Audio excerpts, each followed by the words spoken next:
34 Ironmans in 34 days, including almost 4,000 miles of bicycling. On today's episode, we have the privilege of speaking with Shangrila Rendon, a Filipina ultra female in her own right, as the Guinness World Record holder for fastest female to complete 5 Ironmans in 5 consecutive days, as well as being a competitor in the Red Bull Trans-Siberian Extreme race through Russia, double century rider in California, Ultraman, Uberman, and Ironman triathlete, ultra marathon runner, and coach. You don't want to miss this episode as we dive into Shangrila's feisty story that's sure to inspire you, especially her upcoming record attempt in Long Beach, California. I'm your host, Justin Tu. Let's roll.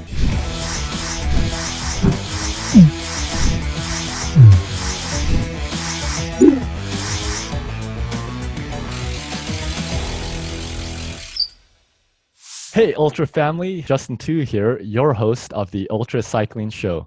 Thanks for tuning in for a very, very special episode today with a highly accomplished, not just ultra cyclist, but ultra endurance athlete, Shangrila Rendon. Hey, Thank Shangrila. you, Justin. How are you? I'm doing spectacular. So nice to have you on the show. You are a superstar, I think. Oh, come on. Not really. I'm just Shangrila. Right. It's always like that for the superheroes. But for the folks who don't know you, who probably that's only a few people who don't know you, you have a whole variety of accomplishments to your name, some of which include you were one of the first 2 females to compete in the Red Bull Trans-Siberian Extreme bicycle race through Russia. Incredible.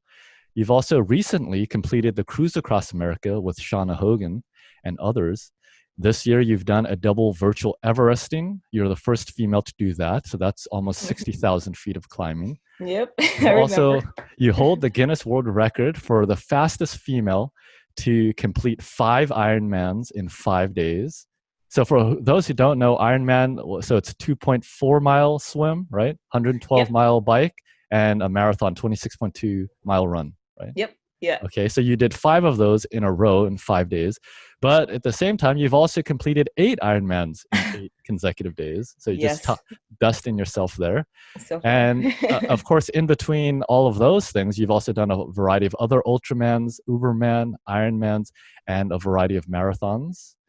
Yeah. And what I'm really excited about is your upcoming Beyond Myself project, which is just 28 days away, right? And that is 34 Ironmans in 34 consecutive days. And that will be a Guinness World Record?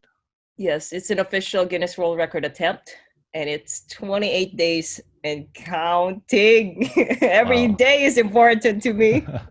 I can't imagine how you must be feeling. I mean, when did the nerves start really coming out and the excitement? Excitement. Oh, the excitement was when I had the idea. I was like, oh, all races got canceled. What if I just do my own race? That was the excitement, even though I don't know if I'm going to be able to do it. But that was the start. And that was actually only a month ago. Holy cow. No That was way. after I've been training for a 30 Ironman in 30 days, which was a race. Unfortunately, it got canceled. And on my way back from Cruise Across America with Shauna, that's when I found it got canceled. So now what's next? So the nerves came out and got excited when I had the idea. And then now it's becoming 28 days to be reality. Incredible. Yeah. All right, everyone stay tuned for that. We're going to dive into that and more and find out how that crazy idea came about. Obviously, it didn't happen by accident. I mean, Shangri-La has been training and being a highly competitive ultra endurance athlete for many years, and we'll get into your backstory. But before that, let's dive into this quick sprint round of questions. Just a short series of questions to get to know you in a nutshell. You can answer in a few sentences so we can get to know you. We'll do my best. In this case, mostly as a bicyclist, although that is only one of the many things and talents that you have. All right. First question, Shangri-La. How long have you been riding bicycles? Good question. The road bike, where I clipped my shoes at 2009. Yeah, 2009. Wow. There you go. And that's when I first bought my first road bike. How about an ultra cyclist? 2010. Okay, wow, that was a quick transition. It was. It was, yeah, it was. Okay, I mean, you're a triathlete, you're also a bicyclist. How many bicycles do you own? Um, Honestly, I only have three, mainly because of budget. So I Mm. become more minimalistic. If I can Ah. have more, I would love it. But yeah, so Okay, what yeah. bicycle computer do you use? A Garmin? A Wahoo? Yeah, Garmin. Garmin? Garmin. So I have two Garmin. I actually have it here. Couple Garmin because we're Ah, ultra okay. cyclists. We need to have Right, right. two or three. And then I have my Wow. Garmin watch also. Nice, I nice. have a bunch of stuff. Yeah, but Cool. those are the main ones. Yeah, yeah, right, right. Okay. Now, do you train with power or heart rate? With power Oh, mostly. The okay. heart rate is more of for me for my information to make sure I Mm. don't have a heart attack. But Right. I use more perceived effort and definitely power. Okay. Excellent. And for those who don't know, you are also a coach, right? Yes, yes, Justin. Awesome. And we'll dive into that. Okay. What's your favorite ride snack? Or I guess snack in general, I suppose. Huh. Good question. Basically, just about anything. But I do love my Thunderbird bar, which is a coffee flavored. That's what I love. Mm, yum. Some almonds. Oh, I'm nice. I'm into coffee. Okay, cool. I'm pretty simple and straightforward. Whatever, Mm. actually, that Like black my coffee or super with like a milk? with soy milk. So milk. Okay, Yeah, cool. So like a latte or something. yeah, yeah. Nice. Yeah, one of my favorites too. What do you like having with that bar? Yeah, with a bar, Okay, cool. coffee flavored. Wow, I need crazy. it And because I then train so much. yeah, and then chewing on coffee beans on the side, I guess. Oh no, come on! I need to Yeah. not yet. Okay, what's your favorite ride hydration? My Infinite Nutrition. I've Oh, been yeah. using them since 2016. It's kind of like a Mm. drug, actually. I'm serious. I'm like, Yeah. whoa, where did I get my energy? So Hmm. I'm sticking to that one. And of Oh, course, cool. water and then protein powder, my Hmm. plant fusion. So those, yeah. Okay, very cool. Yeah, we had another athlete. Can't remember off the top of my head. Someone also did mention the Infinite Nutrition. Oh, So cool. yeah, yeah. Awesome. It's a customized one. So what I use is customized. So I basically, like look at like what works for me, carbs, protein, and electrolytes. So Mm, I stick to that where I can customize it. that's pretty cool. Now, after a long undertaking, like, I don't know, one of the Ironmans that you're going to do 34 times in a row, what's one of your favorite post-ride meals or post-race meals? Chicken and rice. Nice. I was Yeah. writing with Shauna, why do you eat the same food? Because I'm simple. I don't want to think so much. And what works for Yeah. me. I put Mm. some interesting things there, but basically chicken and rice is my thing. Yeah, yummy. Sounds good. Is that what you're going to have on your world record attempt? I would love to. We're Yeah. very limited with volunteers, but I would love Mm, to. So that's the plan. But okay. basically, to keep it simple, I'm focusing more on the recovery. So Mm, part of it, get that carbs, protein, mm. something easy for me to multitask whatever I'm doing. So while I'm having Yeah. massage, bite there, just really Yeah. keeping that time there so I can get my sleep. Yeah. Yeah, no, cool. All right, so call in all chefs. We need a chicken griller and a Yes. rice cooker, please. Would love that. Thank you, Okay, Jeff. who's your favorite person, perhaps just yourself, to train with? Good question. Someone who's actually I look up to. Shauna would be the one of them, but Oh, Shauna is like 4 hours drive. yeah. I train with my athletes. We motivate each other. As of now, with pandemic, it's really tough to actually have it in group. So Mm, I do a lot in virtual. mm, Train on my trainer, run on my own, do those crazy routes along in Los Angeles right, without right. having to drive my car. So yeah, honestly, I'm a solo one. Yeah, That's yeah. sad, huh? That is sad. No, I wouldn't say so. I mean, from one ultra athlete to another, I think we're Oh, okay. about the I'm same. just Okay. being real. It's just the way it Yeah, is right now. yeah, It's so hard. I wish there'll be right. more people, but Yeah, it's tough, especially when one is busy because I'm very busy. So I wish there'll be, it's a lot easier in terms of managing time. mm, yeah, most definitely. Okay, now when was your last ride and how long was it? Oh, good question. That was only like actually a weekend ago before the full marathon that I did. Hmm. Uh, Sunday. What's today? Tuesday. Mm-hmm. Yeah, so Sunday. So I did 100 mile on trainer, and then I bike, Wow. and then I run afterwards and I swim. So Wow. yeah, I basically, yeah, it's really hard with the numbers, but that's one of the longest one. I plan to do a the Everesting this week and hopefully another 24-hour next week. But all throughout that, it's a back-to-back, Mm. at least 60-miler, like Incredible. this week, Yeah. because I'm on peak right now. Mm. So sorry, a lot of numbers. Yeah, no, we all love the I'm numbers, and trying. I'm I'm sure trying to like all, what I've been doing. It's just like a blur. It's like yeah, it's been like when I I look can at imagine. my numbers, I'm like, whoa, I did that. I just did a half marathon and a full marathon, and then next thing is I'm gonna do a via resting. Yeah. So Yeah, so I yeah. can imagine everything's blurring together. You don't even know what day it is. There's just Yeah. one big thing after the next. This Okay. time is a day with you, Justin. That's what it is. Yeah, good rest day, hopefully. You'll Kind fuel of. you forward. Yeah. I Okay, in know. terms of terrain for bicycling, do you Sure. prefer the climbs, the descents, the rollers, or the flats? Mountains, climbs, Ah, full okay, of cool. climb, Yeah. higher elevation, Mm, tall trees, Colorado. Yeah, yeah, very nice. that's my favorite. Or even the virtual mountains. Yeah, sure. Yeah, definitely. Nice. Okay, are you a daredevil when it comes to going downhill? Do you know what your max speed down a hill I has wish been? I am, but that's something that I'm actually working on. Ah, okay, Yeah. cool.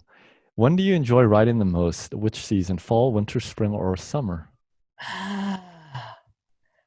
Some people don't like summer, but I love sweating because I feel Ah, like I'm working hard and it's actually testing me more. I yeah. know I don't like cold weather, so not definitely not on winter. Mm, So I would say spring, actually. Spring because I okay. could see the flowers, I could smell the flowers, greeneries, love them. Yeah, yeah. And there's a Yeah, balance. and I'm sure you're outdoors quite a lot, so that makes a big difference. Oh, yeah.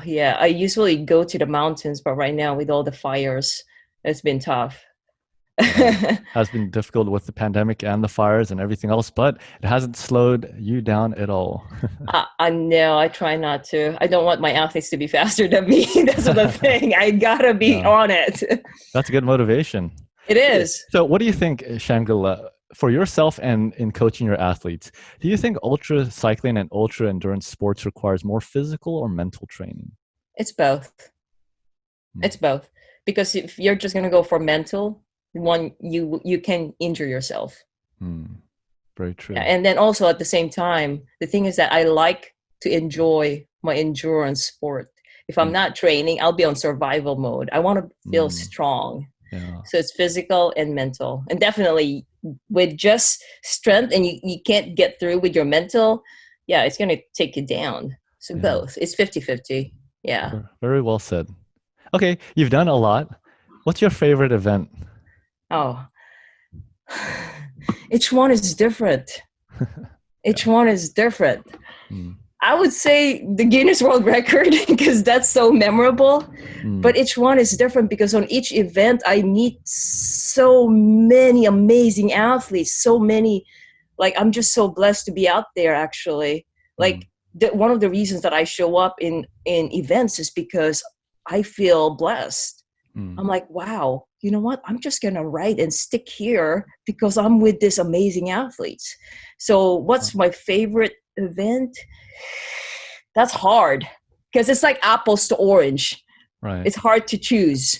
The Red Bull was great because it was a great experience.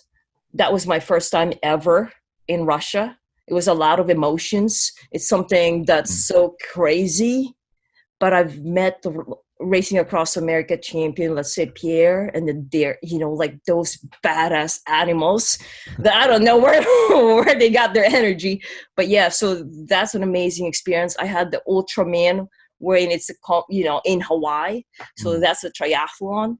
And Hmm. that's something also that's also changed my life. Hmm. So each one, if you ask me, honestly, it's hard it's hard to answer. No, all that was a great answer. And all of them. talking of animals, I mean, you are one yourself. I mean, Come on, no. even on your cap, I see. So Feisty Fox. Tell me a bit about that before we dive into Good everything. question. Yeah. Okay, why Feisty Fox? It started off of me being an underdog, not knowing what I was doing, because it's true. Hmm. But the main drive really is for me to find what I'm capable of. I really want to make a big difference. So, I started aiming for big goals and big dreams, but then I was an underdog and I was really new to the sports. And then people would call me like, "You're so feisty." Like, okay, what does that feisty mean? And I said, "Oh, okay, feisty." All right. And then, and then that actually translates to Feisty Fox, which is now more of what I call my coaching, which is Feisty Fox coaching, which are the Feisty Fox athletes. Feisty Fox athletes are a very unique breed wherein we just want to be an inspiration. We don't know what we're doing right now, but we know we're capable. There's something inside us as an athlete that we want to be the best athlete that we can be, but we need guidance. So that's how I was back then. But then the Feisty Fox is more of actually dreaming so big, even though so scary, but you go after it. And you can probably fall down, you probably have DNFs, but you still go at it until you get there. And that's Feisty Fox, never giving up, still going after the dream, being so passionate and giving things for others, actually. Because that's my drive, is to help other people. So that's Feisty Fox. I love it. That's where it started. And then Feisty Fox is like, it's a good rhyming word. It is. It's very good. And thanks for sharing that story. How many athletes do you typically coach at any one time? As of now, I actually limit one-on-one, only 10, because I want quality. But at the same time, I have about 50 to 70. I have assistant coaches. So I have a system wherein I actually teach on a weekly basis. So I go like training, not only training, but I go through nutrition, body maintenance, which has injury prevention, race strategy, and mental fitness. So I teach those about 50 to 70 athletes, but at the same time, I also have assistant coaches. It varies though. It depends, because sometimes I do have boot camp, like for example, in swimming, and I will get like 30 to 40 athletes in 1 month. Bam. Bam, becomes 100. So it's a fast pace. So yeah, just about that. But with one-on-one athlete, I limit it to, they're the special ones. Right. I gave everything. So that's 10. Yeah. That's very cool. I'm sure all of them are just as feisty as you. All of them, yes. Now, I do want to show all the viewers a few of your pages. This is your Facebook. So Shangrila Rendon, aka Feisty Fox. Really awesome cover photo you have there. I see that you are an author. And there in the middle is your Beyond Myself project. Just walk me through some of what we see here. Yeah, that's You've also been mentioned in a number of high-profile publications too. Yeah. Right. The New York Times and the Red Bull was during the Red Bull Trans-Siberian. There's several international TV media, and then the outside was actually from Uberman, because I did the from Palos Verdes ride to Death Valley. So that was a 400 miles. So we actually became a champion on that. So that's outside. Magazine. There's also Triathlete Magazine, which I was featured this year as well. The book was also published this year as well. Oh, I'm making the most out of this year. The book is actually basically showing, like how I've transformed myself from this non-athlete to an accomplished athlete, making a big difference to the world. Wow, incredible. It's amazing, even in a crazy year, which most people would probably say would go down in history as one of the worst years in history. It sounds like it's one of the best years for you. I think that's what I'm good at, is because I feel my drive is really to help other people when things are not going so well. I want to be the one to actually continue to give hope, because people need someone positive and inspirational to be there. At least that's what I believe in. So I do my best, really. If we look at your personal website now, shangrilarendon.com. Beautiful photo, very intense, very feisty. I could see it in the eyes. And you've collected a great list here of accomplishments, some of which we've already covered, and it would Yeah, be fun just to touch on each of them a little bit and get to know you more for people again interesting. who aren't familiar. So we already discussed that you do hold the Guinness World Record for fastest female to complete 5 Ironmans in 5 days, which is incredible. Tell me a bit more about that. Oh, good. Yeah, so that was actually 2015. It wasn't a planned world record attempt like I'm doing right now. Hmm. I was basically, I want to be the best athlete I can be. So what happened was that it was 5 days. So I was still an engineer full time. Hmm. So it was Wow. 5 days, and it was in Mexico. It was in Mexico, and at the time, actually, there was hurricane even. Hmm. The water was cold, and there was strong wind. It was raining, Wow. and all I wanted to do was to finish it. Hmm. And so I did. I had hypothermia on the third day. My goggle broke. I Oh my. couldn't sit on my saddle. Like Wow. I think that was third day because it was raining. Hmm. Of course, I had some dark times like everyone else would. I had dark Hmm. times, and Vineta would say like, "Just finish this damn thing so you have a story to tell." I'm like, Yeah. "Okay, I'm having hallucination right now." Right. Um, so it was 5 days. On the fifth day, it was raining and I finished it. It was not this grandiose, woohoo, like I finished it. It was raining. Hmm. There's not a lot of people. I was wearing a raincoat and it was, yeah, and then, I was just so happy. I went to bed and the next day I realized I was the only female finisher Wow. and the Incredible. rest quit. So on that picture there, I'm not sure if it's on the website. I was the only female, and the rest were men, Hmm. and I was so happy about it. So I finished a total of 12-mile swim, 560-mile bike, and 131-mile of running Incredible. for about 84 hours from Monday to Friday. By Saturday, it was the podium. So I made a podium. Nice. Sunday, I was at LAX airport because I need to go back to work Oh my goodness. Wow. because I didn't have any vacation anymore.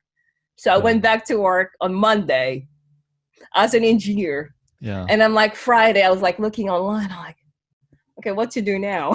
What to do now? So I was researching. And that's when I found out, like, oh, did I just break the world record? Hmm. And I wasn't Incredible. sure. I was like looking at the numbers. I'm like, it looks like I broke the world record. So I wasn't sure. I asked my coach then. I'm like, Wow. yeah, you broke the world record. Oh, I was just so happy being with the legends on that race. Yeah. So I applied for the Guinness World Record. And I thought, I would retire. Back in 2015, I realized that was Hmm. only the start. I'm like, oh shit, I guess Amazing. I'm starting. So yeah, so ever since Yeah. then, it actually changed everything. Hmm. My outlook in terms of like, that year 2015 is more of like doing the best I can, giving my best. Hmm. And not just as an athlete, but as an individual. That was the year when I say, you know what, I'm going to give my best. So I hired coaches. So I hired a triathlon coach. I had a life coach. I had a registered dietitian. I had a personal trainer, and I put work in it. I wasn't talking much, but it was more of doing the work. And because I wasn't even sure, because I had failures in the past, and I wasn't sure. I just wanted to do the work and to show. So, yeah. So that was the start, and I'm Wow. so grateful that I actually got that because it changed my life. Also, it's another like step. It really gave hope to me, Yeah. actually. That's incredible. What a great story. And way to go for all the female athletes out there. Many who are strong and have been on the show. So well done Yeah, in yeah. representing. Oh, thank you. I just do my best. Really, I'm really an underdog whenever I showed up. Yeah. Sometimes I don't know what I was doing, but you never know until I actually do the work. So when you show up to one of these events these days, I'd imagine people know who you are now. I mean, would you I still guess. consider yourself an underdog? I mean, after Uh, all of these achievements? Honestly, to me, I'm just it's more, I'm only aiming for now more of happiness, what really fulfills me. It's not really just Hmm. achievement. I'm not sure how people would see me now, but to me, I'm more of like aiming to be the best athlete I can be, and just Hmm. to give back now. So that's where I'm at. So that's why I actually created the Beyond Myself. I always have to look for something, not just for achievement. I don't know It's if I awesome. answered your question. Yeah, I yeah, hope I definitely. So did. for the Beyond Myself project, are you supporting some causes for that? Yeah. For nonprofit organizations. So it's 34 days, Hmm. and what I've selected, it's based on what's true to my heart, because I have to do something that really is that I'm connected with. Hmm. So it's to empower women, to help those individuals who had PTSD, Hmm. those who are abused children, and underprivileged children. So not just locally in Los Angeles, but the intention is actually globally. Hmm. While I actually complete the 34 Ironman in 34 days. So that's the goal. But the second goal, the main goal, is to raise funds for those nonprofit organizations. So they're really close to my heart because of my past. And to me, when I do something of value for others, I feel more that I'm doing the right thing. Hmm. I don't like just to do it for the sense of achievement. I'm done. Honestly, I'm done with achieving, but I want to partner it up with Hmm. something like, what can I do? How can I use that, my capability or my training, to something bigger or beyond myself? So that's honestly, that's been my goal. And actually, that's one of the main reasons why I had to leave engineering, is because I feel that I have more purpose that I need to fulfill. That's awesome, Shangula. Very inspiring and a good motivation for the rest of us who are putting in all those hours training and competing. You might as well use that as a platform for good. I think I'm sure so. there are many people who look up to you as a role model and an inspiration, not just your athletes that you coach, but I'm sure many others who follow your journey, and of course those lives that you're touching with all of this and the causes that you're supporting. So very cool. I do want to see on from your website. It's just really well done. I know on the about page, both on your personal page and also the Feisty Fox coaching page, there's a lot of good info there. People could check that out. If we go to your website here, let's see, about page. So first of all, you obviously have a bunch of different credentials in your name, so you know what you're talking about. You've Yeah, also I'm been a a coach nerd. for a number of years. Yes, you do I hold a love to master's learn. degree in engineering Yeah, at UCLA, and you are currently residing in the Los Angeles area, right? right. Yes. Athletes are all over though. It's like different time zones actually. Yeah, right. And that's the beautiful thing about the internet these days, and even us being Yeah. able to connect. Now, I thought it's very striking. You kind of touched on it earlier. You say here that you had no athletic background, and I No, think that's very important to discuss because, of sure. course, when somebody even like myself is talking with you, reading about your achievements, looking at what you're going to be doing, what's on your bucket list, it seems incredible and almost seems superhuman, and it would appear that somehow maybe you were just born into a incredibly No. big athlete family and all this, but really your background was really from a humble place and a place of challenges and difficulties, which you kind of mentioned just growing up. So why don't Yeah. you give us a bit of a background in terms of where you came from growing up and what brought you well here to the U.S. Sure. Sure. and where we are today. Yeah, I grew up in the Philippines, so I have my roots. I can still speak the language. I love my culture. Um, so I'm an immigrant. Mm, We didn't grow up rich there either. We have just okay. I came here in United States at 17 years old. mm, Yep. No sports background whatsoever. I was actually raised by family. My parents are both engineers, and what they wanted me to do is actually finish my engineering or finish something, finish something that would give me money. So I thought, okay, maybe an engineer. It's like anything related to arts or anything that doesn't provide money. It's not something that they would be interested in. So, mm, so that's what I was doing. I was a nerd, and still I'm a nerd. And then so at the time, what I did, because we actually came from we didn't really have a lot of money. We just have enough. And in fact, when we actually migrated here, I didn't want to bother them. So what I did is that I had to work harder in a way that I was actually working and at the same time going to school, so I can save up money for college, because I wanted to go to university, but I know university is going to be expensive. So that's what I did. So just school, work, and that was it. And so in terms of the working out, I just didn't want to lose. I just didn't want to gain weight. So I started with just running 15 minutes on a treadmill. I didn't have bike. I only had maybe a mountain bike just to go around the campus, and that was it. To go one class after another just to save time so I won't be late. But that was it.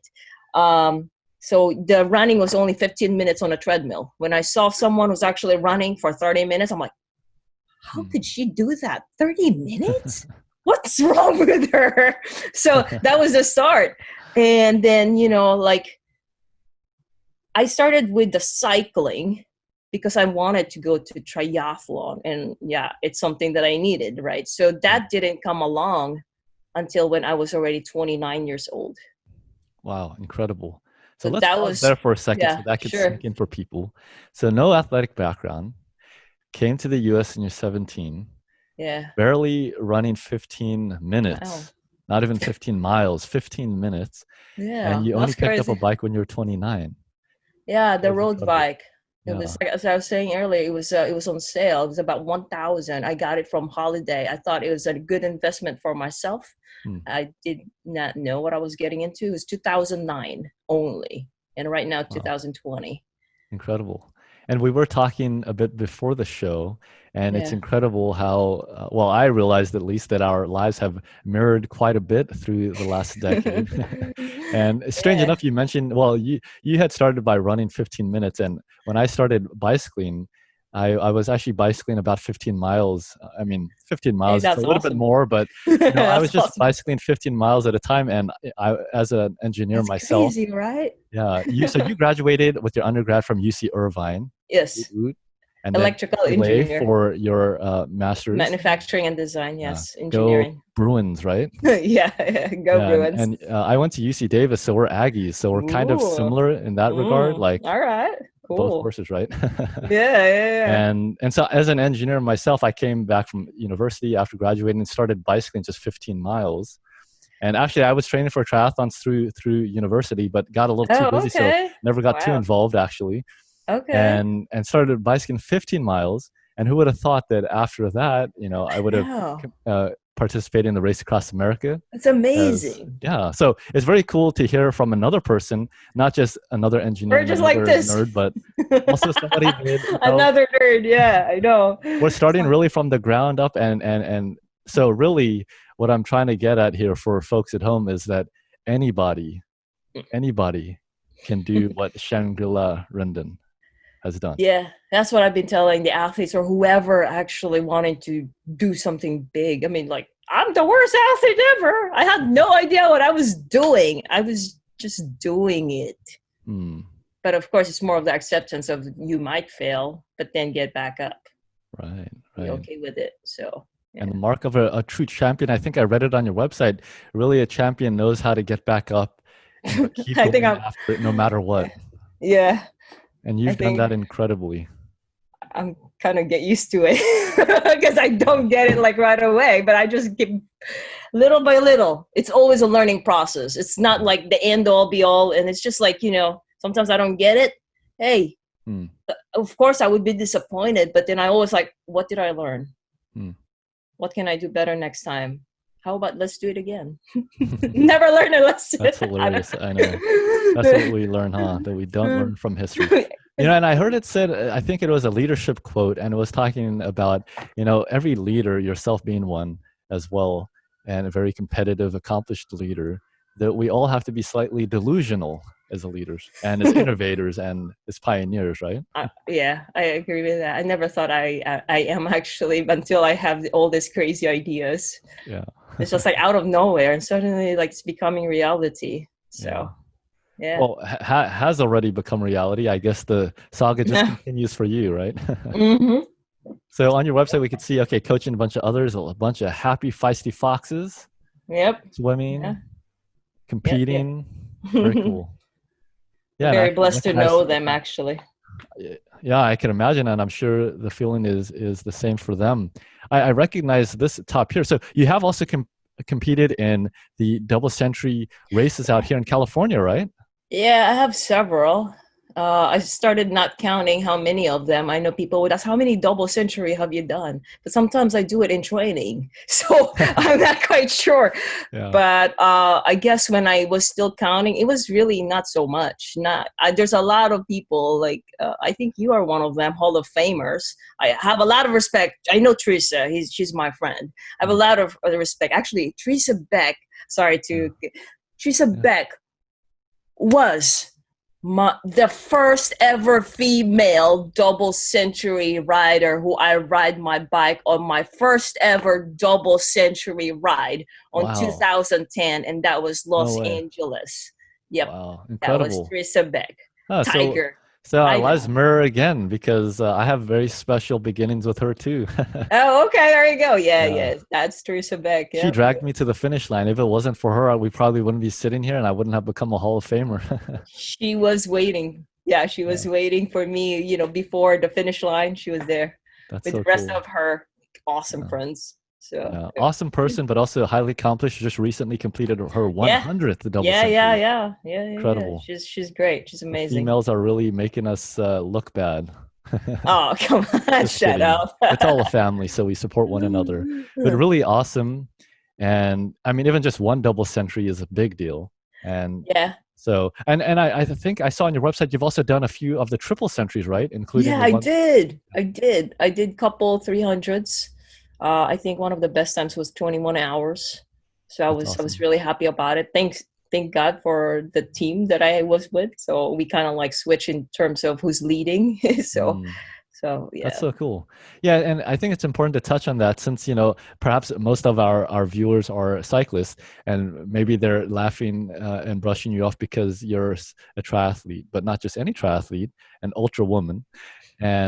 But I think just your resume when it comes to cycling speaks for itself and definitely puts you in the ranks of very accomplished athletes in general, male or female, especially doing the Trans-Siberian race. That one is just an incredible undertaking as well. And just your participation in that is a big deal.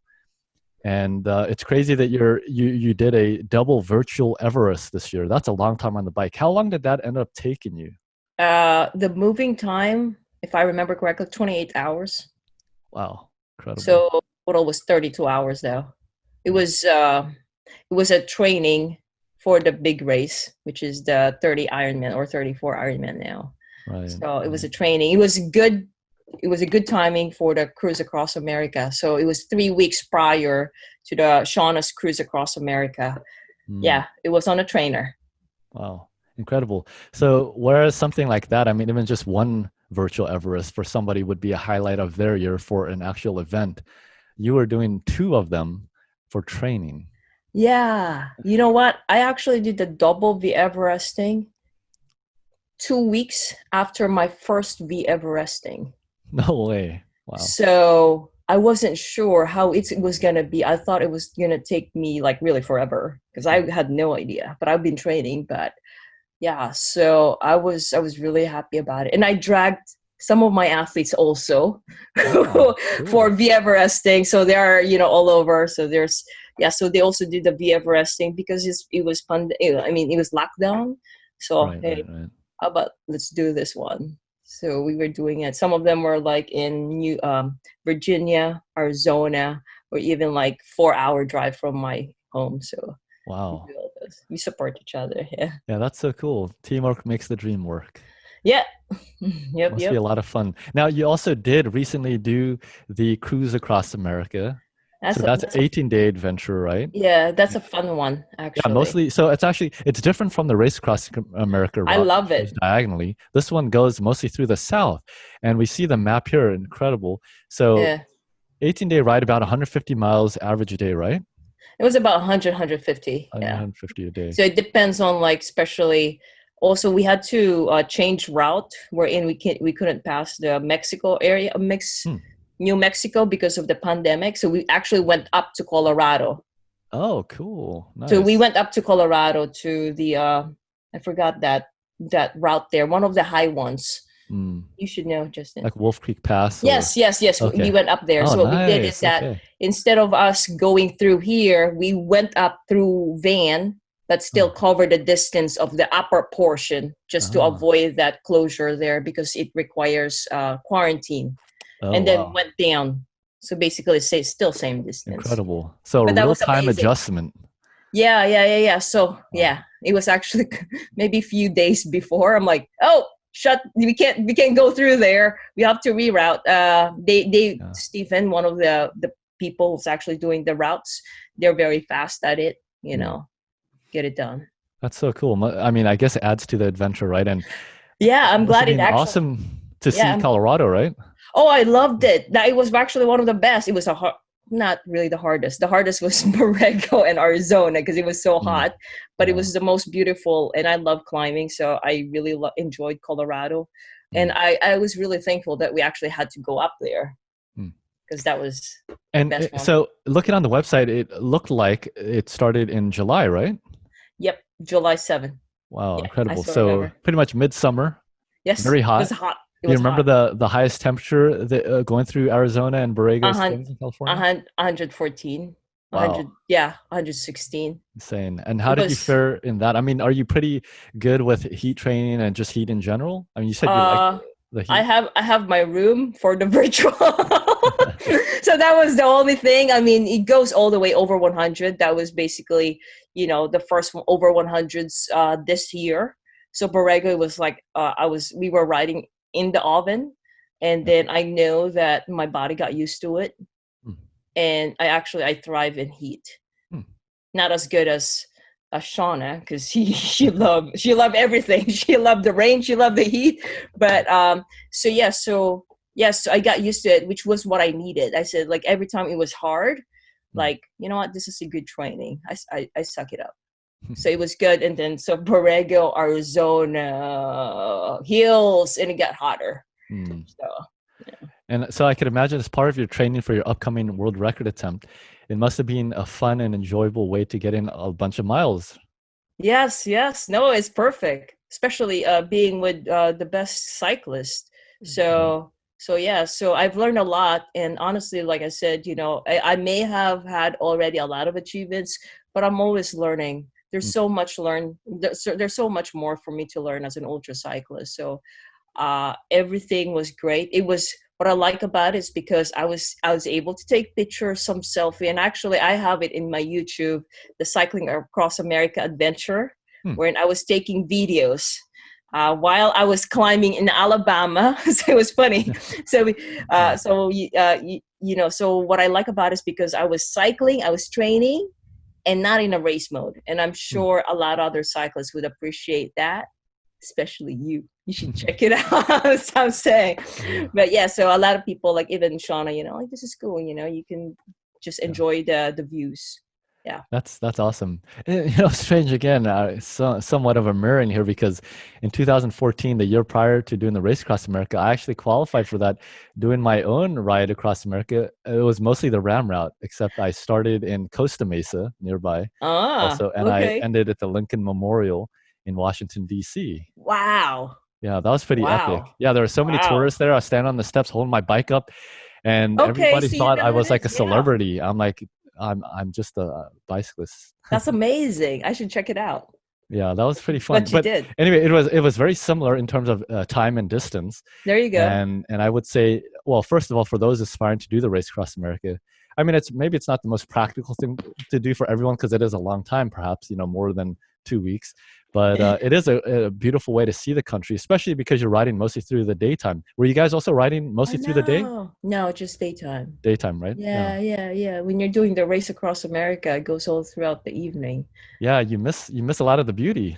I think everybody, even Ram racers, should at least do probably something like like that. Yeah, or they can do it on their own. Yeah, so at least they could appreciate what they're riding through, because, man, it is a beautiful country. And one of the best ways, I think, to see the country Yep. I agree. Totally agree. Every state is different. Oh yeah, I know. And it's crazy when you cross the state line, how that becomes so noticeable, and Yep. all the terrain, just Yep. everything, the sunsets and the sunrises, incredible. Yep. And I think yeah, so I'm so blessed that I was actually able to do it. Because I did not plan for it. I actually talked to Shauna and them, about maybe 3 weeks prior. Wow. Yeah, so it was not in plan, but then I said like, oh, I think that's a good training. I'm not sure I'm Mm, gonna work it out, but you know what? It's more of like commit first, and then there you go, make it happen. mm. Now, curious, were you able to still train your athletes during that time? What was it Oh, good round question. trip? Was it like 3, 4 weeks? I was, Hmm. I was Wow. so yeah, so that's why it was a lot because it was like it was only 3 weeks. Usually, I would hire assistant coaches, train them and things, but I couldn't have that time. So after every Mhm. ride. So what I would do is at dinner and then coaching. And I Wow. would be on the call with them on Zoom after Yeah. that. And then the next thing I will put 30 minutes to actually take care of myself in terms of body maintenance to make sure I actually give a high quality bike next day. So Mm, that's like, which is a good training for my world record attempt. It's mm. just the way it is. I just gotta do what I gotta do. Yeah, I can So imagine. Now, Shangri-La, in order to do all that you do, there's so much time commitment, physically, mentally. It must be draining. What does an off, I don't even know if you have an off day at all, an off hour or two, what does that look like for you? How do you unwind? How do you relax? How do you get your mind off of training and coaching and biking and running, swimming? sure. Yeah. Well, definitely when I train, there will be times where I just don't have expectation. When I say like, you know what? I'm just doing whatever. Hmm. I could just be with Vinetta and actually do a trail run, and that's to me that's fun. Wherein I'm just like watching and like slowing down. So that's one. Walking my dog, reading a book, being in the ocean, laying doing nothing, visiting my parents, watching Netflix, Hmm. vacationing, more of doing Airbnb and doing nothing and just lay down there. Cool. All right. So, Now I don't see that there because it's so hard. I have like mm, 28 days. So as of now, vacation, hopefully on my birthday. No, yeah, on my birthday, which is actually next week. Yeah. oh, cool. Happy early birthday. Thank you. No training. That's what I Awesome. promised myself. October 2nd, no Yeah. training. I That's guess the goal. I guess the no training will be good mental training for you. Oh yeah. Yeah. I need it. Forcing Yeah. yourself not to train. And it's gonna be a mental training. Yeah. That's still training. But no, it's actually to, just to relax. I do meditate. I Mm, start, I'm more into meditation. So that's a way for me to actually give myself time, especially when it gets just so overwhelming. mm, I have to learn how to breathe. mm. Some people Important. cannot stand it, but I have to sometimes I can't stand meditation either, Mm, but 5 minutes would give me big bang already, or like even just a nap of 15-20 minutes. I'm like, hallelujah, I'm much better. that's awesome. So just really taking care of myself. It's one of those main things. Yeah. Self-care, time management, Mm, keeping the stress just manageable. mm. Those are a lot of big things that I've learned this year, Mm. I and can I'm still imagine. learning. Yeah. Yeah, and you've been at it for so long. You're definitely a veteran in the ultra endurance world. So it's something that we all have to learn a lot of, how to balance that. And as you were mentioning earlier, if you don't have that physical strength, then you could also burn out. If you don't have the mental strength, also, then you could overtrain and get injured. And so that Yeah. is one of the things that we have to learn, especially as high performing athletes, to know when to rest, how to give Yeah. ourselves a break, how to be kind to ourselves. So it's really good to hear that even someone like yourself, so accomplished, so driven, so ambitious, that you also find the time to actually take care of yourself. And I think for a lot of us, perhaps we need to take that to heart and remember that there's always another day to train. And Yeah. in order to train better or ride better the next day, like you said, for your cruise across America, you do need a bit of rest and a rejuvenation the day before. So Yeah. I'm curious, what is that going to look like for you for your record attempt coming up?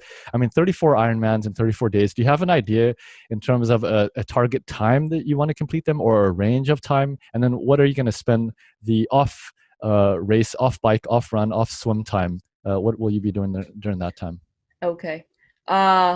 Well, the goal is actually to be in the water. So it's a swim bike run. So it's 2.4 mile swim, 112-mile bike, and a full marathon. So start at 6:30 a.m.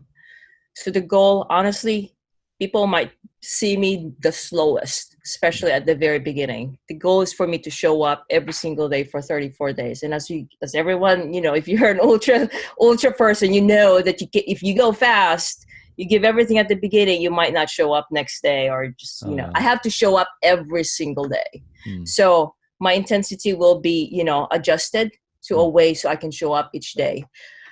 I'm hoping to get 6 hours sleep, but that's a hope. Wow. That's a hope. I know based on my previous multi-day, it could be 4 hours. I don't want to go to 4 hours sleep, because that's really putting a hole into my next day. It's not good. I could be falling asleep on the bike, and it's going to be the same route every single day. So it's a lot of mental aspect, and I want to be safe. So I want to be having, sleep at 5 hours. And that's why I said, I have to multitask if I have to multitask. But every single day, based on my past experience in the endurance, is that I might have to take a nap in the middle if I had to, because of safety. And I do have a buffer. So I could finish a regular Ironman within 11 to 12 hours. 11 to 12 hours. But with this, which, I learned my lesson, it could be 15 hours, it could be 14 hours, it could be 18 hours. But the goal is really for me to show up every single day. Incredible. So adjust the intensity and make sure that I get 5 hours minimum. No to 2 hours, no to 3 hours. But if I have to, I'm just going to have to. It's just the way it is. I will have to show up. And Vineta and my crew will pull me out. I will do whatever it takes. It's like I said, it's just a matter of time. It will be done. a lot of important details there to consider. I mean, I'd imagine just the logistics. You mentioned earlier that you have just a whole team of volunteers, but also just yourself learning to be okay with going slower than what you're used to, what you're capable of, kind of pushing back against your own pride, being able to come back and thinking about the long term. And I think two of the cornerstones of ultra endurance athletes, one is pacing for sure, and another part is also nutrition. So tell me about what that's going to look like for you. You're going to be out there for a very long time every day, and for 34 days, if you're not doing a good job from the beginning, just the same way as pacing, you'll put yourself in a deficit, and injuries may come, the fatigue may come. So what's that going to look like for you, nutrition? So nutrition, I've always had Infinite Nutrition. So Infinite Nutrition, which is about 300 calories, good high electrolyte. I will have more of natural food. I will have goo or gel, but really I'm staying away from that. I'm more of the natural. Now, in terms of the Infinite Nutrition, I know how my stomach would feel, wherein I need to stop and actually replenish it with some protein shake. A lot of it would be the same food that I eat during training. So it could be a yummy egg with sandwich, with avocado, with pizza, Subway sandwich, chicken, barbecue chicken. I'm thinking about food now. Rice, get some bites here and there, as long as, I can manage that my digestive system is okay. So not a lot of too much of a high artificial sugar, because that's going to ruin my stomach. In terms of nutrition, hydrate a lot. For your swim, will you be doing an open water swim, or will it be in a pool? Only open water. Open water. Only open water. Guinness World Record requires open water swim. Oh, I see. Okay. So out there in the cold Pacific. Yep, it will be cold, especially around Thanksgiving. So it's up to before Thanksgiving. So by the time November, water is going to get cold. So I've been training and still training for the cold water. So I'd imagine you'd be wearing a wetsuit then. Yes, we are wetsuit. Now, so during the swim portions, do you anticipate to be fueling up during the swim? Fueling up. Yeah. More, I go light, honestly, just banana and Mm. some bagel at the beginning. That's heavy. No, but that's about 2 hours, 3 hours, Oh, okay. about banana and half of the bagel. And then the next thing is definitely electrolyte. But during the 2.4 mile now, not really. Mm. And then after that, then that's when, the regular nutrition comes in. Right, right. Yeah.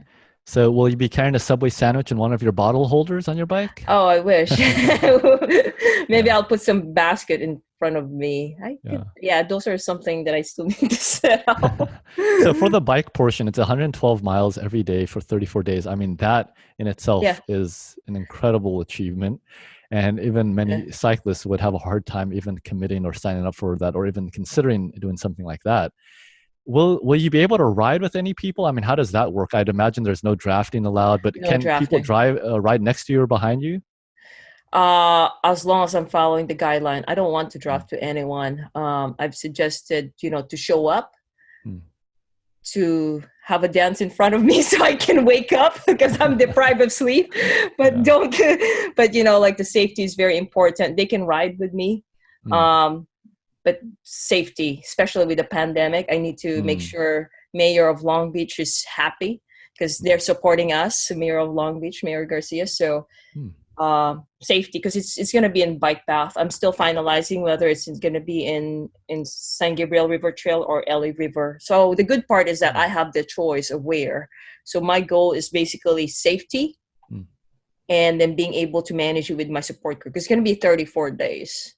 Wow. Yeah, that's incredible. A lot to think about, and Oh, things could yeah. change over time. I can imagine, you Yeah. could even become ill if you're not Yeah. resting well, if you're not eating well, if the conditions just are bad and you're driving your body to its limits. And so, okay, very cool. So it's all based out of or starting in the LBC, Long Beach, Long California. Beach. That's Yeah. awesome. So how are you going to gauge your exertion each day through each leg? Is it just mostly perceived? Are you looking at your power output? I mean, for running and swimming, I mean, is it heart rate? Oh, perceived exertion, Mm. actually, RPE. I Yeah. mean, power is there, but by the end of the day, it's RPE. Mm. And also, I've been doing the training, so Mm. I kind of know how I feel. So, after Right. a bike, I have a run. It's not just also thinking about next day of a bike. It's also thinking whether I can be able to run okay Mm. and not spend so much time on the full marathon after that 112-mile bike. Right. So How yeah. about your rest and recovery after you're Oh, all done for each day? I mean, do you plan to get a massage after every part as part of recovery? What's unwinding going to look like for you? sure. Good Are you question. still going to be coaching? So that one I will have to actually have an assistant coaches to help me out, but I will have the Mm. plans ready. But in terms of like rest and recovery after that, well, we're multi-day athletes, or Mm. you yourself. So what I've done is actually I've trained my wife Pinetta. So we've put together of a plan of how to treat all this intricacies, like I taught her how to be my professional masseuse. And it Nice. has worked, actually. That's why I was able to do Oh, the BF resting. We were oh. able to learn my body of how to get through those kinks, and Mm. she's good at it now. So yeah, Cool. so I will have her. So she knows how to do it. I know how to treat myself also. So Right. as a coach, I've learned so much about actually not to be injured. I've never been sick and I've never been injured, Hmm. even despite Wow. of the volume. Incredible. So I think that's one of my benefits because I'm just so into coaching. I'm like learning, research, and then apply Mm. it to myself, apply it to my athletes also. So Yeah. yeah, so I'm yeah, but then Vineta can be tired. So I Mm. hope I could actually get some volunteers to help out in terms of that. I can teach them how to massage. But yeah, and Nice. also ice bath. We're gonna be Mm. staying in an RV in Long Beach, so we don't have to Oh, spend so much time in driving. wow. So do the sport that I love, sleep, eat, massage. How cool is that, right? I'm Yeah, so blessed incredible. to be doing that, and then raise funds for the causes I love and support, and then get the recovery. Yeah, and a lot of water, definitely. Yeah. Very I cool. can I cannot try any new food because that's gonna mess up with the rest and recovery. Right, But right, right. basically the same thing as I'm doing. I do a lot of mobility workouts, so I think we got it. Hmm. What's a mobility workout? I'm not familiar. Awesome. I could demonstrate to you. Oh yeah. so so mobility workouts basically these are more getting your range of motions, being Hmm. able to still walk after Hmm. a ride, after a run, being able to actually still get that high quality workout next day. Hmm. So it could be a well, I'm sure you've heard of pigeon pose, Hmm. glutes activation. Hmm. So, and also like the glutes kickback, a lot of glutes work, a lot of actually opening up the hips. And if my Achilles is something's going on, then I got to do something with my calves, my feet. Hmm. So I have those equipments also. So, for example, the Compex massager that I use for my IT band, Hmm. so also ice. So I'm going to be using those. Those are the mobility. I call it body maintenance. Yeah, Actually, I like that. actually, I actually talked about that here on this book. So one of them is body. So in my coaching, it's not just about training. Hmm. So with the training is great for you to get stronger, but for one to be able to have that high quality of training, a person has to partner that up with high quality of body maintenance. Hmm. And that's simply basically using your lacrosse ball, knowing how to use it, Right. the foam roller. Those are my best friends and enemies after Yeah, a workout. I can But imagine. that's what I've done for me to not be injured. Hmm. I mean, this year I've never been injured or got sick. It's amazing. I'm so blessed. It's crazy. I'm so happy about it actually. Yeah, that's very cool. And I think it's great that you take a holistic approach to your coaching and training and Yeah. racing because it is very important, especially when you're performing at the level that you are and doing these big multi-day events. Uh, so I could imagine just like things that people might be familiar with, Paris, Brest, Paris, Race Across America, those really long ultra distance bicycle races, even the time off the bike is you have to Yes. execute and you can't be resting. Every minute counts there. It's either rest or recovering or some kind Yeah. of form of maintenance. Exactly. And at the same Yep. time, as they always say in the ram circles, you have to have a plan to not use your plan. And because anything Yeah. anything can happen, right? And so this is definitely going to be an adventure. I mean, you're doing it the right way. You're going to be camping out there in an RV for Yeah. 34 days. That's incredible in itself, and it's going to be a fun experience. Hope you take a lot of photos and videos. Along the lines of videos, why don't you tell us a little bit about what you're working on? Right, you're doing a documentary. Yeah, so it started off just be as an idea. Hey, what if we do the race? And then, as I was telling earlier, is that so? Okay, I decided with the 34 Ironman in 34 days to make the Guinness World Record. So it's an official attempt. And then when I was talking to people, I started like, you know what? I need to be able to do something bigger beyond myself.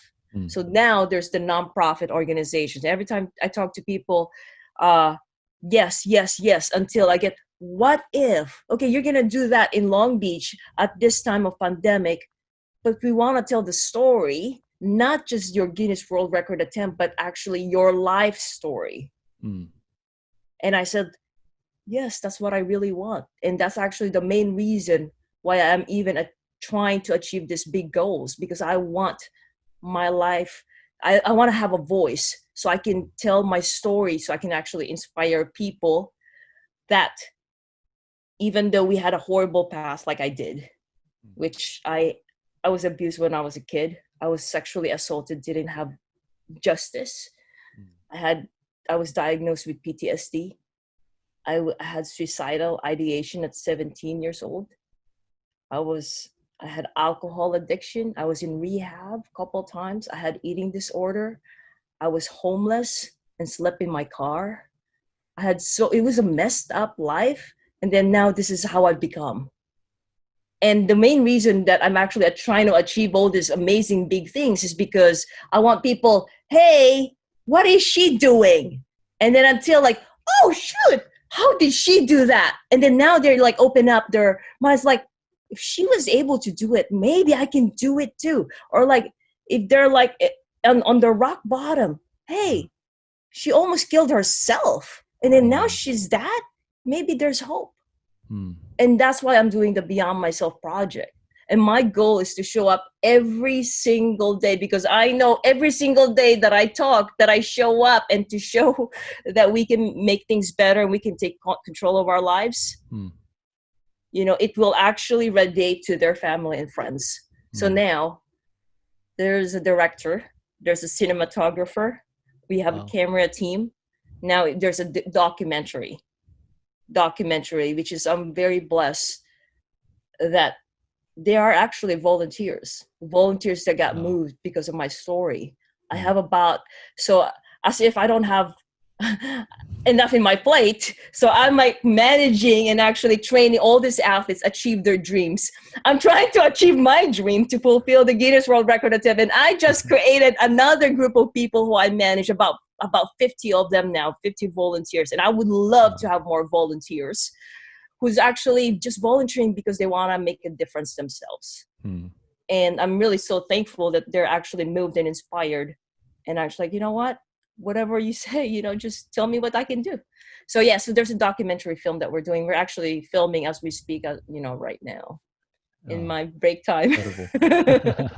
Don't know how you find all that time, but I think that's one of the beauties of operating at such a high level, and many of the viewers can relate, as high performing athletes, that you really optimize your life and you realize that there is so much more achievable than we give ourselves credit for, or that we even think possible. But once you just get started, and perhaps you need a mentor or a coach like someone like you to just kind of hold your hand a little bit, to show you that the human body is resilient, human spirit is very strong, that it is possible, that you can do it. Doesn't matter how you may have started.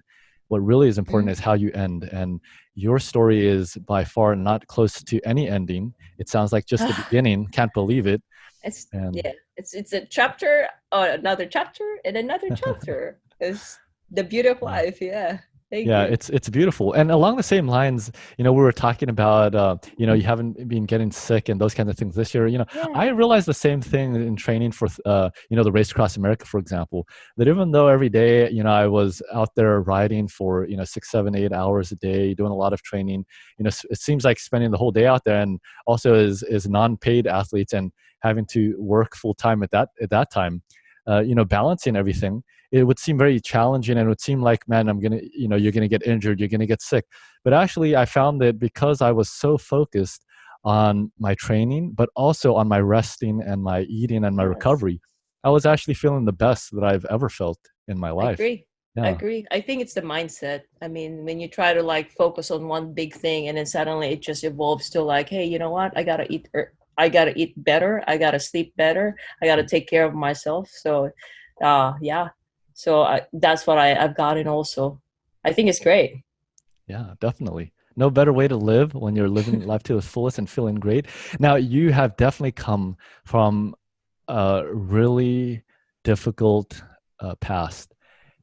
I wonder, at this point, after all these achievements and coming up to this 34-day incredible world record attempt, do you have closure on your past now? Can you look at all of your achievements and everything that you've accomplished and everything that you're attempting to do, and tell yourself, Shangrila, I am proud of myself. I am strong. I am, you know, X, Y, and Z. What's your mindset now these days? I had to drink water.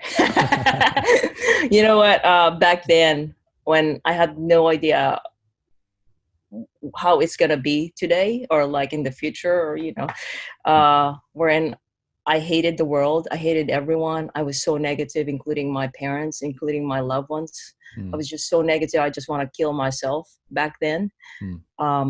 It was so hard that I felt like I did not have a purpose. Wow. And I was throwing out, you know, I was living two lives. The nerdy engineer who wants to finish a master's degree, I was doing really well, but I was functioning alcoholic, and no one knew about that. And the other me, the other face, is someone, I was actually just using the engineer to mask my horrible past, so people won't see what I was struggling with. So the other one, you know, like the hard portion, my past. And then now, moving on, like how I am right now, those pasts that I had, they were actually blessing in disguise. Mm. I grew up and I learned on my own in my own experience, and I wouldn't be the way I am right now if without my past. But thankfully, if I did not make that transition or that action to get out from my past, I wouldn't be the way I am right now. So that's another portion. I have to jump and have that bridge. If I stayed there, I would be the messed up old same Shangri-La. Mm. But I did that step. So now, when I actually was sexually assaulted at 24 years old, at 24 years old, I never had counseling help. No one helped me professionally that I actually needed counseling. That was the turning point that, hey, you need professional help. And that was a turning point. And then now, like experiencing it, I'm so glad whatever happened, even though I didn't have justice when I was sexually assaulted at 24 years old. Mm. I'm so glad it did, because if not, I would have not gotten the help that I thought I wouldn't need to. I don't know if that makes sense. That So makes it was total actually sense. Incredible. actually a turning point. So yeah, I'm glad I had I my must past. say, Shangri-La, incredible resilience, an incredible and inspiring story, and reminds me of the quote, life is 10% what happens to you and 90% how you react to it. Yes, yes, yes, yes, yes. Agree. And I think Totally. your life story, and again, it's incredible that this happened not even too long ago, and you still have so much life ahead of you, that you have made a huge comeback. And not only was it, earlier we were talking about how you had no athletic experience in your past. Yeah. And that's incredible in itself for somebody to not have any experience and then become who you are today. But more than that, you were really having to dig yourself back out of a hole. You were in a deficit at that point when you started because of all of the, not just mental and psychological effects that you had to overcome, but even just physically. Yeah. Yeah. So, I mean, I'm doing what I'm doing because of myself too. I need to continuously heal for my recovery, for my health, to be happy. Mm. So I had to like be focused on the things that really truly makes me happy. So that's why when people talk to me, it is who I am, because I'm not faking it. It's just the Mm. way it is. So yeah. Well, that is so exciting. It's always nice to see incredible achievements, but it's even better and greater to see the story behind it, because for something is what I think is fair to say crazy as doing 34 consecutive Ironmans. There's always some real purpose behind that and some Yeah. driving that. It's not just that somebody comes up with some random idea to torture themselves, or they have nothing better to do in their life. So it's really cool to learn about where you've come from and what's really driving you for such an important event that you'll be doing. Okay, tell me about what you think after doing all that you've done, coaching so many people. What do most people don't realize about ultra cycling and more generally ultra endurance sports? What they don't realize? Oh, maybe some of people, I think, what they don't realize, they think that we're working. But I think for the most part, at least to me, I probably am speaking for myself, it's actually a time for myself. Hmm. I love just being out there, being with myself. It's a quiet time for me. It's kind of like a meditation. Some people would say, like, how could you actually sit on that saddle? Why not? I mean, you got to pick the right saddle first, right? Or the right bike and bike fitting. But to me, I'm glad I actually, become a cyclist that I am right now. Otherwise, I would just be stuck in Los Angeles, not be able to see the world. Like, I'm serious. I have met so many people just because I've gone into this ultra sport. And Hmm. I'm so happy that I did it. So, yeah, we're not working. Everyone, you got to get into your saddle to realize. I think, Yeah. I don't know what other people would actually answer to that, but I think that's the first thing that actually come up to my head. I couldn't agree more. It's I think the time on the saddle, or whether you're running or you're swimming, I think it sharpens you for the rest of your life, and vice versa. So it's a beautiful thing, but you won't know until you get You on experience. take a few pedal strokes, let the nice cool breeze through your hair, and Oh the rest is yeah, it's history. amazing. Yeah. You just like take the Yeah. breeze. Yeah, I love it. Yep. Okay, where are some of your favorite places to bike down there in Southern California? Sure. Well, I usually go to Glendora Mountains. Mm. So it's a mountains like actually my training ground. So Oh, I know the mountains, but I love solving too. Those are great areas. But sometimes I would yeah, just take it beautiful. easy at the beach. Beaches are awesome. Yeah, yeah. So, uh, but for the most part, honestly, I try to save time. I'm on trainers. I get what I get for now. Yeah, I can imagine. Now, virtually and indoor riding, do you ride on Zwift or what do you like to do? Yeah, it could be Swift, or I could be just with my Garmin.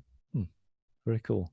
Okay, tell me about one of your most difficult indoor workouts. Perhaps it's a structured one that it's a love-hate relationship. You know it's going to make you strong. You know you need it, but oh man, it's just such a difficult. Well, FTP, because you give your everything for that 20 minutes or 1 hour. So Hmm, yeah, or VO2, yeah, but yeah. it's fun. Yeah, Huh, I'm more of a low cadence. I love low cadence. hmm. So other than that, I can't think of much. Keep it Okay. simple, honestly. Hmm. So you're a big gear grinder. I hear that Shauna Hogan is the same. She likes low cadence. Yeah, but she's a lot better than me. She can go on with her arrow bar. She's Yeah. amazing. Yeah, on that subject, real quick, tell me about your aero bar training. I mean, that's a whole nother thing in itself. If you Yeah, can't okay. ride a regular road bike and then expect to do 34 consecutive 112 Oh, mile good, bike good, rides. good, Yeah. good. Yeah, good question. No, I'm gonna be switching. For the most part, I'll be on my aero bar. But Mm, for comfort, just want to make sure that I'm actually in different positions because that 34 days. So although I love my trike bike, I will have also my road bike. mm, So yeah, so I will interchange. So it's not necessarily just aero bar, but yeah, yes, you gotta train for it too. right. What do you want to be known for at the end of the day Oh, as an athlete, as an ultra endurance crazy athlete? good What's your question. legacy? To show what's possible. To show basically, I want to be known of someone giving hope and inspiring people that despite of how bad your past was, that you can actually transform that to something amazing and beautiful. Mm, I am an athlete, an individual who just want to live life, be truly happy, and mm, someone who would be like, if tomorrow is my last day, I know I've done my best today. mm, So I'm someone who's actually really giving the best I could for that day. So for example, right now I'm talking to you, I'm mm. giving my best. I don't give half-ass or crap, excuse my language, or crappy stuff. If I'm doing it, that means I'm giving my best. If I'm not doing it, just because I choose not to do it as of now, or like it's Mm, not for me. So I'm the one who's always giving my best. I love that answer. That's awesome. Now tell me, what tips would you give for people wanting to get started with ultra cycling or just ultra endurance sports in general? Good. Go for it. Do it for yourself. Mm, If you're being stopped, why don't you get a simple bike? You don't have to buy expensive bike because there's like expensive bikes. I got mine like cheap ones. Don't be stopped by anyone who tells you can't do it. Don't be stopped by because you don't have money. Don't mm, be stopped because you're so busy. Don't be stopped because you're used to be injured or you can't do anything or you have some weight to lose. mm, What you can do right now is actually start something. And little by little, which is what I did, little by little, you'll see yourself. As long as you stick to it, you will get somewhere. mm, And that adjustment of expectation of where you want to be, that's on you. You can decide on that. But the first thing is that start. Start. Don't let anyone, because when I started, a lot of people would say, like, what are you doing? Are you crazy? You know what? Are you looking for to be a professional? You're old.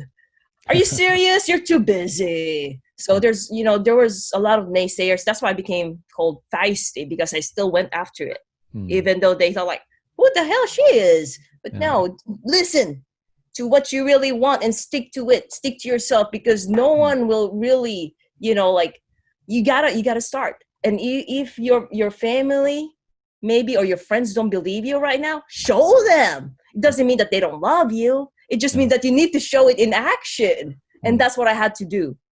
I had to do that on bike, on swimming, especially swimming, because I did not know how to swim at all. I was scared of the open water, and that's another area. I only learned when I was 29, and then my parents would be like, "Are you sure you're doing the right thing? You're almost drowning there." And same thing when I did the first 200 mile. What are you doing? My mom said, why are you doing that? So, I had so many naysayers back then, but what I did is that I just did my best. I did what I can, and I never stopped. I just follow what makes me feel good, what makes me happy, what makes me feel free and alive. And that's where I'm at right now. And then now, to get my motivation, I'm like, well, how can I connect what I'm doing right now and actually giving back? Because when I give back and actually I'm doing it for other people, that helps me. As a recovering alcoholic, that helps me doing something for other people. Not about me. I'm done about me. It's more of like, how can I give back? So I hope that helps. Yeah, that's beautiful. Very inspiring. I'm sure that will help many people to get started. Yeah. And it's so true. Be yourself and find a purpose and let that carry you, and you'll be surprised at what you can do. Yeah.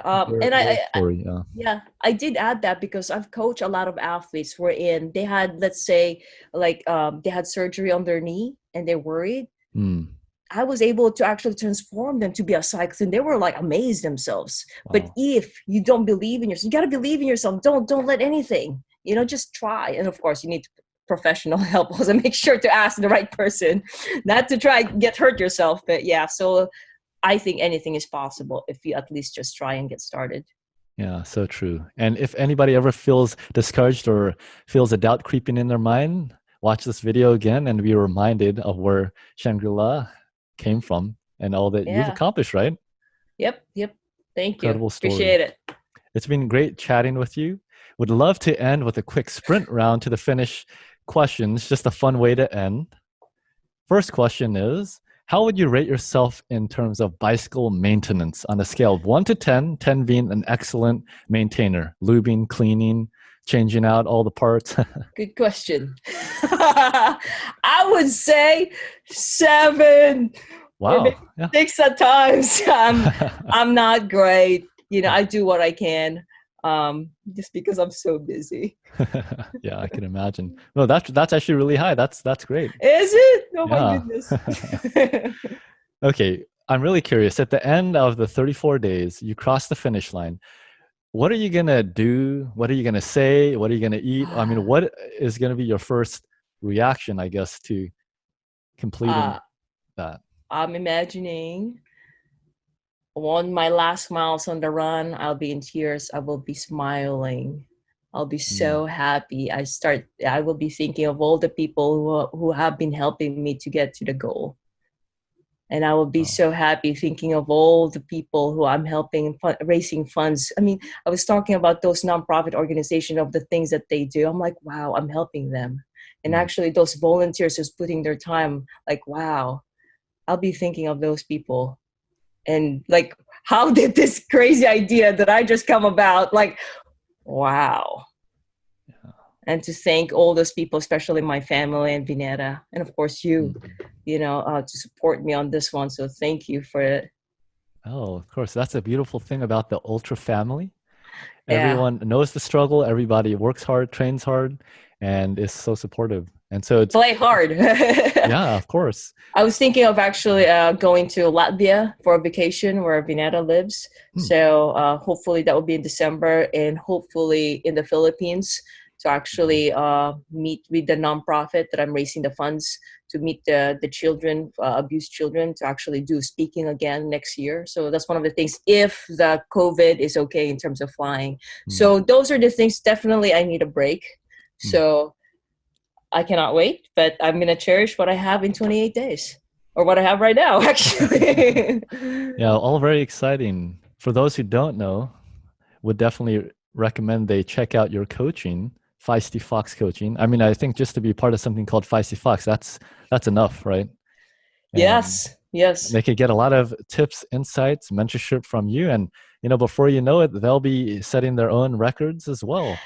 Yeah. The mindset of the Feisty Fox athletes are very unique. These are the people who just really want the big bacon, like the big goal. Sometimes it gets so scary, but I'm like, coach, I want to do it. I can do it. I'm going to do it. We'll do it. Okay, let's do it. And these are the kids who I'm like, kids, but they're older than me. I said, like, you got to rest. So I'm more of like, you got to rest, kids. That's one of the things that I actually do for them. But I also have the Feisty Badass Triathlete Facebook group. It's triathlete, but a lot of them are actually ultra endurance. The Facebook group is more of like these people who actually like beyond there, like want to be the best athlete that they can be. And that best is more of you define it. That person define, I define my best. If you want to be the best athlete you can be, then, that's the group. That's the Feisty Badass Triathlete Facebook group. And all those are free, actually. I coach there too. Oh, cool. All right. We'll definitely share those resources for people. But Shangrila, very much a pleasure and an honor to chat with you. Thanks for making time in your busy schedule. I'm sure you've been on the trainer this whole time and you have just such a good cadence there. I didn't even notice. But I encourage everybody to sign up as a volunteer or follow along on her journey as she is coming up on her record-setting attempt. Check out her book. I haven't read it yet myself, but I would love to. I think that'll be really inspiring. I mean, your story and everything that you've shared already today is enough to sell me on that. And it would be great to hear. I'll send you over a book. I'm going to hook you up. Yeah. Oh, man. I'll talk to you more about it. Yeah. Yeah, that sounds cool. I'm glad I talked to you, actually, because you're an entrepreneur yourself, because that's actually for a lot of entrepreneurs also. Okay. Yeah, now I'm very interested. I'm going to send you. You're going to love it. Awesome. Well, thanks again, Shangrila. It's been a pleasure. We wish you all the best, and we'll be cheering for you all the way. Hopefully, we could even make it down to the LBC. That'd be Yeah, thank you so much for this one. I do hope to reach out as many individuals who can actually support the cause Beyond Myself project. I hope it's okay for me to tell you about this, but I just really would appreciate any contribution that anyone can do. It can be monetary, it could be volunteer, it could be just spreading the word, because as I said, only two main goals. The other ones are nice to have, the documentary film, the news media, they're nice to have, but the two main goal is finish that 34 Ironman in 34 consecutive days, so I can show up every single day and give hope and inspire people, especially at this time when the hopes and motivation is pretty low during pandemic.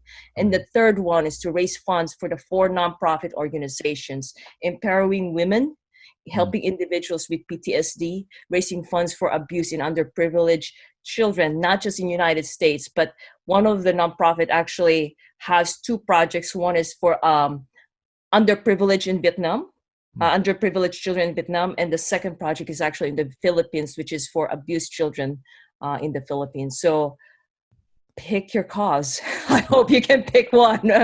But any help, really, spreading the word would really help a lot. And thank you so much in advance to whoever want to help. Yeah, thank you everyone in the Ultra family. Let's support our sister as she goes for this really incredible world record attempt. We know she'll be successful. And so we'll be all cheering for you and look forward to being able to chat again and to see what else you're up to in the future. But until then, Shangrila, best of luck with your training, and we'll see you at the starting line of your record attempt. Thank you, Justin. You have a great day. All right, everyone. Thanks for tuning in for this episode. Hope you got a lot of inspiration from Shangrila, not just her achievements, but her story. And I hope it's inspired you to shoot for the stars as well. So until next time, everyone, keep spinning Ultra. All right.